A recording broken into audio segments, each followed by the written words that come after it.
আসসালামু আলাইকুম। ওয়ালাইকুম সালাম। কি অবস্থা, ভালো আছেন? হ্যাঁ ভালো আছে। এখন আপনার কি অবস্থা? এখন অবস্থা তো খুব খারাপ, মানে 4 মাস ভুগতেছি। আর মাস যে ভুগতেছেন, তাহলে আপনার এই যে চিকিৎসার এই যে আপনার অপারেশন করা লাগবে, তাই না? এখন যে অপারেশন করা লাগবে, অপারেশন না করলে তো আপনার এই যে পা কেটে ফেলতে হবে বলছে। তো এখন আপনার এই টাকা কি কেমন কি আপনার কি অপারেশন করার টাকা আছে? না কিছুই নাই, কিছু নাই। না এখন যে এক মুঠ খাবি সে খাবারও নাই। এখন যে এক মুঠ খাবি জি, সে খাবারও তার সময় জুটতেছে না। এখন এই পাওনা নিয়ে জানাস 3-4 মাস ভুক্তভোগী জি। টুকটাক যা ছিল গ্রামবাসী সাহায্য সহযোগিতা করিয়ে এই পর্যন্ত আছে, আর আমরা এর কোনো উদ্ধার নাই। আপনারা যদি সবাই মিলে যদি সহযোগিতা করে যদি শেয়ার করেন, জি জি, তাহলে হয়তো এই আল্লাহ দিলে এটা ইটো বাঁচাতেই পারে। আল্লাহর রহমতে যদি কোনো আল্লাহর ব্যক্তি রহমতে আসে, রাখেন, হ্যাঁ হ্যাঁ, যদি কোনো ব্যক্তি আসে পাশে দাঁড়ায়, তাহলে এর জন্য একটু সুবিধা হবে, আল্লাহ সন্তুষ্ট হবে। ভালো বাসাচ্ছে। আচ্ছা যাই হোক, এখন এই যে ইনার কি পরিস্থিতি বলেন তো একটু। ইনার পরিস্থিতিটা ইনি বেশি মেসিয়ারি করে কাম করে খায়, এখন তার ভাত বিক্রি নাই, জায়গা জমিও নাই, সে এখন খুব অভাবে পড়েছে। আমরা গ্রামের 5 জন মিলে ধরিয়ে ইয়ের সাহায্য সহায়তা করি এই পর্যন্ত আনিছি। এখন ডাক্তারের ওষুধ খাতি পারতেছে না, অপারেশন করতে লাগবে, অপারেশন করতে লাগবে। এখন সে ওষুধ খাবার পারতেছে না, ভাতও পাচ্ছে না। এখন এই জন্য আপনার কাছে আমার একটু অনুরোধ, আপনারা যদি একটু সাহায্য করেন তাহলে এই লোকটা একটু বাঁচতে পারে। আপনারা একটু শেয়ার করে দেন, একটু সাহায্য করেন এই লোকটা। এর কি পরিস্থিতি এখন আমাদের মানবতার বাংলাদেশের কাছে আপনি বৃত্তান্ত বলতে পারেন? অসল ভাত বিক্রি জুটতেছে না।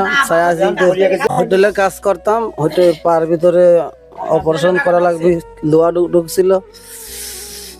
আপনি হোটেলে কাজ করতেন? ও আচ্ছা আচ্ছা।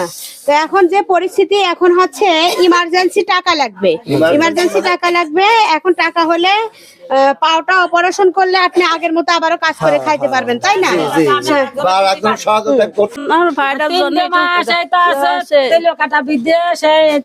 আমরা অপারেশন করতে লাগবে, টাকা লাগবে, দিন পথই চলতেছে না, কি অবস্থায় পড়ে রয়েছে না। আপনারা একটু পাশে থাই একটু সাহায্য করেন, শেয়ার করে দেন একটু, তাহলে বাইসি একটু ভালো আছে, তার একজনে যাতে সাহায্য করতে পারে। আপনারা একটু শেয়ার করেন, শেয়ার করে আপনারা একটু ওর দিকে একটু তাকান, তাকাইয়া চলতেছে না। ওরা একদম 6টা সন্তান, 4 মেয়ে আর 2 ছেলে। কামের যোগ নাই, কামের যোগ নাই, ছোট ছোট, একদম ছোট ছোট ছোট। তাহলে এই পরিবারে 4টা, ওনার পরিবারে 4টা মেয়ে, 4টা মেয়ে আর হচ্ছে 2টা ছেলে, ছোট ছোট। কামের লোক নাই। তারপরে ওনাদের ফ্যামিলিতে এখন কয়জন? আপনারা ফ্যামিলিতে কয়জন? 6 জন। আপনারা একটু তাকান। 6টা ব্যক্তি এই ইনি হোটেলে কাজ করে, হোটেলে কাজ করিয়ে খাইছে।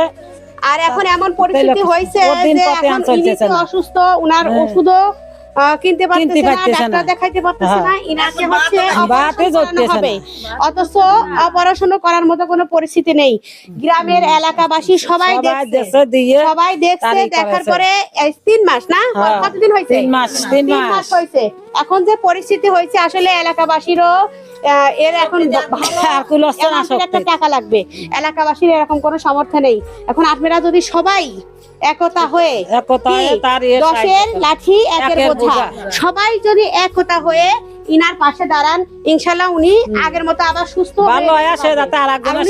হয়ে ইনশাল্লাহ আবার কারোর না কারোর পাশে দাঁড়াইতে পারবে। অবশ্যই আপনারা ভিডিওটা কিছু না কিছু সহযোগিতা করবেন, না হলে ভিডিওটা